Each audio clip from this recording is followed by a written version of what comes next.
যেতিয়া সংঘাত হ'ব, large section of people whose original residence in the Moimansingh district, Rangpur district, where their loyalty will go. এটা আজি আমি কোনেও ক'ব নোৱাৰো, সেই সময়তহে আমি গম পাম।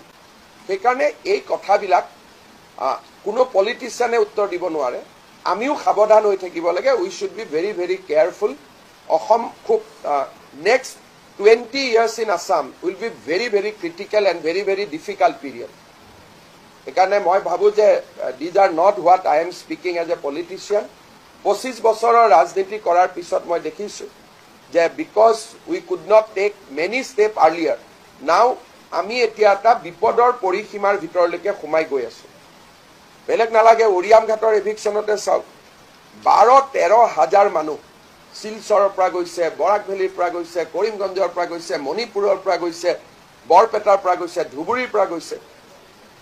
তাত এইবাৰ ইলেক্টৰেল লিষ্টত 20,000 মানুহ হ'লহেঁতেন। তাৰমানে এটা উজনিৰ দুৱাৰ মুখতে ডাঙৰ ঘাটি এটাই বহি গৈছিল। কিন্তু অসমীয়া মানুহে এইবোৰ নজৰো দিয়া নাই। এতিয়া দুই এজনে কৈ আছে নাই নাই ইহঁতে নাগালেণ্ডৰ পৰা মাটি ৰক্ষা কৰি আছিলে। নাগালেণ্ডৰ পৰা মাটি ৰক্ষা কৰিবৰ কাৰণেতো 2জন CMA ফোনত কথা পাতিলে হ'ল। আমাৰ মানুহে বিশেষকৈ লেফ্ট মানুহবিলাকে, সেকুলাৰ সো-কল সেকুলাৰ মানুহবিলাকে অসমক কিমান বিপদত সোমাই দিছে বুজি পোৱা নাযায়। যোৱাকালি বিশ্বনাথত এভিকশ্যন হ'ল। ডিচিয়ে মোক কৈছে ছাৰ বিহালীটোতো আছে। তাৰমানে নৰ্থ বেংকখন য'ত আমি সাধাৰণতে ভাবো যে নাই চব ঠিক, তো কালি মই চতিয়াত যাওঁতে তাতো ডিচিয়ে কৈছে ছাৰ ইয়াতো বহুত মানুহ আছে।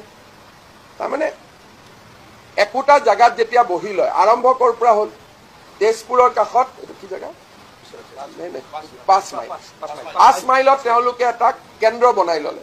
তাৰপিছত দে ষ্টাৰ্টেড স্প্ৰেডিং। প্ৰথমতে চেণ্টাৰ এটা বনাই লয়। উৰিয়াম ঘাটটো চেণ্টাৰ বনাই লৈছিলে, যেনেকে তেজপুৰত 5 মাইলটো চেণ্টাৰ বনাইছিলে। আৰু এবাৰ 5 মাইলত যোৱাৰ পিছত এতিয়া বিহালী মানুহখিনিক সুধিলে কয় আমি 5 মাইলৰ পৰা আহিছো, বিশ্বনাথৰ খিনিক কয় আমি 5 মাইলৰ পৰা আহিছো। উৰিয়াম ঘাটত ঘাটি কৰিলে, কৰি তেওঁলোক গ'ল গোলাঘাটলৈকে, যিটো আমি নেঘেৰী বিল ইজ গোলাঘাট কনষ্টিটুৱেঞ্চি। নেঘেৰী বিলৰ নেক্সট ডেষ্টিনেশ্যন হৈছে তিতাবৰ কনষ্টিটুৱেঞ্চি। এডাল লাইনতে আছে, আছাম নাগালেণ্ড বৰ্ডাৰ। তিতাবৰ পৰা নেক্সট ডেষ্টিনেশ্যন হ'ল সোণাৰী, সোণাৰীৰ নেক্সট ডেষ্টিনেশ্যন হ'ল নাহৰকটীয়া। গতিকে এই বস্তুটো লৈ যদি আজি আমি ব্ৰেক কৰি নিদিলোহেঁতেন, নাগাটো আহিব 1 কিলোমিটাৰ মাটি, কিন্তু এওঁলোক গৈ গৈ পালেহেঁতেন সোণাৰীলৈকে। যিটো আমাৰ মানুহবিলাকে ৰিয়েলাইজে কৰিব পৰা নাই। সেইকাৰণে কেতিয়াবা কেতিয়াবা মই অশান্ত হৈ থাকো যে আমাৰ মানুহখিনিয়ে বুজিয়ে পোৱা নাই যে আমি কি জাগাত বহি আছো। অকল উজনিখনেই বাচি আছিলে। এতিয়া মই এতিয়া 24ত মাৰ্ঘেৰিটাত যাম, গোটেই মাৰ্ঘেৰিটাখনত সোমাই গৈছে। মই তাৰ কাৰণে 24ত মাৰ্ঘেৰিটাত প্ৰগ্ৰেম ৰাখিছো, আলোচনা কৰিম। কিন্তু কোনেওতো আগত এইবিলাক এটা কৰিলেও আমাৰ মানুহখিনিয়ে ই এনেকুৱা কৰিছে উল্টাহে ক'ব খোজে। মানুহখিনিয়ে বুজিয়ে পোৱা নাই যে আমি ক'ত আছো।